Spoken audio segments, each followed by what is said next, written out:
Cochin Devaswom board അറിയാതെ draft rule തയ്യാറാക്കി സർക്കാർ അംഗീകാരത്തിന് അയച്ചതായി കണ്ടെത്തൽ. തസ്തികകളിൽ മാറ്റം വരുത്തിയാണ് ബോർഡിന്റെ പേരിൽ ഡ്രാഫ്റ്റ് റൂൾ തയ്യാറാക്കി അയച്ചത്. ഗുരുതര പ്രശ്നം ആഴ്ചകൾക്ക് മുൻപ് കണ്ടെത്തിയിട്ടും ദേവസ്വം ബോർഡ് അന്വേഷണത്തിന് ഉത്തരവിട്ടിട്ടില്ല.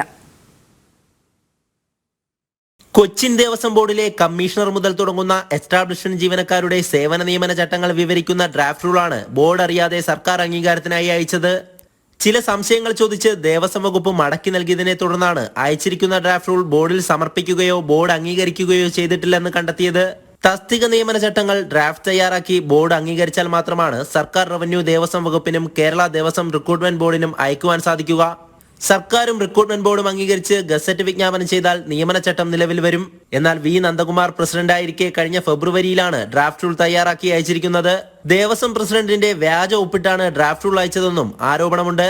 നിലവിൽ കമ്മീഷണർ കഴിഞ്ഞാൽ secretary, finance officer, deputy commissioner, deputy secretary, assistant commissioner എന്നിങ്ങനെയാണ് തസ്തികകൾ. എന്നാൽ സർക്കാരിന് അയച്ചിരിക്കുന്ന ഡ്രാഫ്റ്റ് റൂളിൽ സെക്രട്ടറിയെയും ഫിനാൻസ് ഓഫീസറെയും ഡെപ്യൂട്ടി കമ്മീഷണറോട് തുല്യമാക്കി. ഇത് അംഗീകരിച്ചാൽ കമ്മീഷണർ മാറിയാൽ ഡെപ്യൂട്ടി കമ്മീഷണറിൽ സീനിയോറിറ്റിയുള്ള ആൾ കമ്മീഷണറാകും. പുതിയൊരു ഡെപ്യൂട്ടി കമ്മീഷണർ തസ്തികയും കാണിച്ചിട്ടുണ്ട്. ഒപ്പം ഡ്രാഫ്റ്റ് റൂളിൽ പല അപാകതകളും കണ്ടെത്തിയിട്ടുണ്ട്. ബോർഡിന്റെ ആസ്ഥാന മന്ദിരത്തിൽ നിന്നാണ് ഇത് സംബന്ധിച്ച കത്തയച്ചിരിക്കുന്നത്. സംഭവം ശ്രദ്ധയിൽപ്പെട്ടിട്ടും ദേവസ്വം ബോർഡ് ഇതുവരെ അന്വേഷണത്തിന് ഉത്തരവിട്ടിട്ടില്ല. പ്രത്യേക താൽപര്യങ്ങൾക്കനുസരിച്ച് ബോർഡിലെ ചിലരുടെ ഒത്താശയോടെയാണ് ഡ്രാഫ്റ്റ് റൂൾ തയ്യാറാക്കി അയച്ചതെന്നും ആരോപണമുണ്ട്. ജനം, തൃശൂർ.